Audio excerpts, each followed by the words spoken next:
Um indivíduo que se diz não binário entrou no banheiro feminino da UNB, Universidade de Brasília. Uma aluna lá dentro se surpreendeu e disse que ele não poderia entrar lá por ser homem. Eles discutiram e ela o chamou de Jack. Então a polícia chegou e você acha que prenderam o estudante não binário no banheiro feminino por assédio?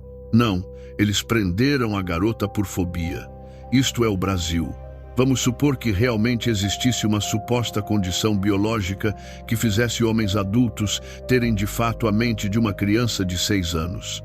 Ou que fizesse ele ter uma idade fluida, uma hora com 6, outra com 60, ou mesmo que a condição biológica o fizesse se sentir não-idade, transcendendo o próprio tempo. Este homem então deveria frequentar o banheiro das crianças só para supostamente não se sentir ofendido? Certamente não, pois ele é fisicamente mais forte que uma criança. Mesmo que a maioria dos homens nessa condição fossem pacíficos, um único que não fosse pacífico ou fosse mentiroso já traria um risco intolerável à criança. A criança se sentiria mal só por ver um homem ali. Então, por que os sentimentos da criança e a segurança da criança deveriam valer menos que o senso de ofensa deste homem? A divisão de banheiro por idade não foi feita para ser uma forma de afirmação orgulhosa de idade, mas sim foi feita para proteger a idade mais vulnerável. O mesmo ocorre para a divisão de banheiro por sexo. Mas a coisa se torna ainda mais absurda com a seguinte pergunta: existe algum teste biológico para determinar que alguém é não binário? Não. Basta se declarar. Vai fazer no máximo uma entrevista com um psicólogo. Então, qual a prova biológica de que o indivíduo tem uma condição física e não psicológica? Não há provas físicas disso. E, por incrível que pareça hoje, para a população T da sigla, ocorre a mesmíssima coisa. Por T, me refiro a quem se identifica com o outro gênero.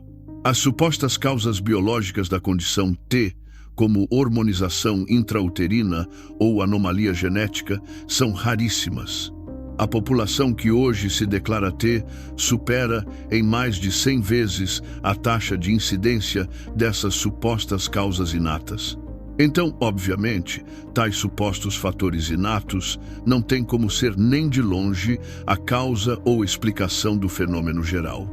Mas suponha que um dia descubram a existência de uma causa inata comprovável para a maioria dos indivíduos. Imagine então um típico homem hétero que um dia magicamente acordasse no corpo de uma mulher, como em um filme.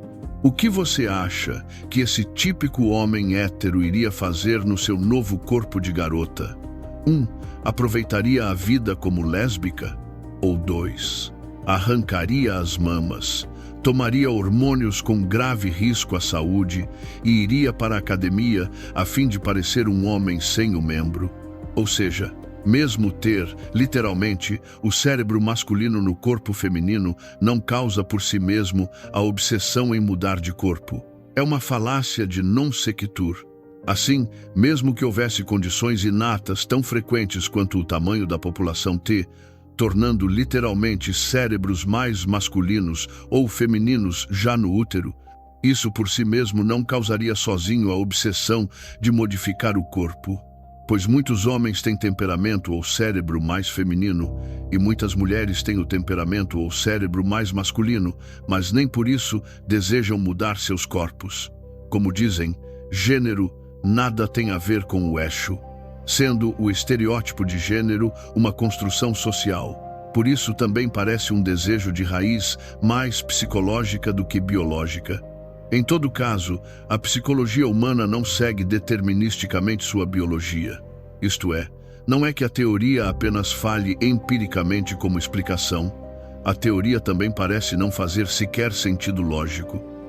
Mas o tratamento da transição diminui a taxa de se autofindar entre a população T.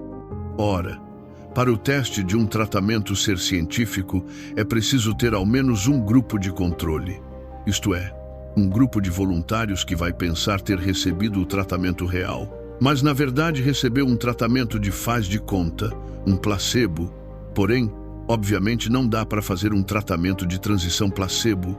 então essas conclusões não são cientificamente válidas. Pois pode ser, simplesmente, que os indivíduos mais otimistas, felizes e confiantes no seu caminho optem mais facilmente pela transição e, por isso, se autofindem menos. Ou seja, a transição não causou a maior satisfação com seu destino, mas o inverso. A satisfação maior com seu caminho o fez optar mais facilmente pela transição. Correlação não implica causa-efeito necessariamente e nem pelo lado que queremos. Aliás, você preferiria ter seu ego magicamente trocado, ou ficar cego, ou ficar tetraplégico, ou surdo, ou sem os braços? Ou seja, existem condições muito mais terríveis com as quais boa parte das pessoas se habitua a viver bem e feliz. Porque o corpo trocado seria a única condição que ou é o tratamento ou é o auto-finalizar-se. Pelo preconceito social, nunca foram tão bem aceitos na história, mas nem mesmo judeus na Segunda Guerra ou negros na segregação tinham taxas tão altas de autofindar. Como explicar? Ora, a ideologia inatista os leva a crer que para se realizarem como indivíduos não podem deixar de desejar ser algo que nunca poderão ser plenamente. Será que essa frustração existencial também teria um pouquinho a ver com a infelicidade e as taxas?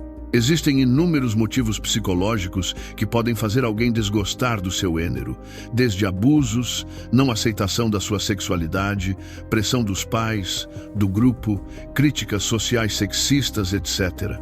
Não estou dizendo que todos nessa condição têm um motivo desses, apenas que alguns podem ter. Mas seus problemas reais estão sendo negligenciados por conta de agenda política. Pessoas adultas têm livre-arbítrio e podem fazer o que quiserem com suas vidas. Devemos respeitar suas escolhas. Porém, elas não podem ser enganadas por ideologias de pseudo-especialistas, mentindo para ela que a condição dela é comprovadamente biológica, quando ele não tem provas reais disso. Isso é uma forma de manipulação via pseudociência, especialmente se for um adolescente ou criança. O indivíduo tem direito de fazer escolhas tendo o conhecimento da realidade, ou ao menos de todas as perspectivas sobre o assunto, ainda mais quando uma das possíveis escolhas é um caminho de alto risco. Uma criança altamente influenciável não tem juízo sequer para escolher o que almoçar. Mas agora ela pode escolher iniciar esse tipo de mudança. Será este o rigor científico e cuidado com o ser humano desses especialistas? Ciência se faz com provas empíricas, não com ameaças de prisão e de queimar mulheres na fogueira. Certas conversas salvam vidas. Então repasse para quantos puder esta reflexão.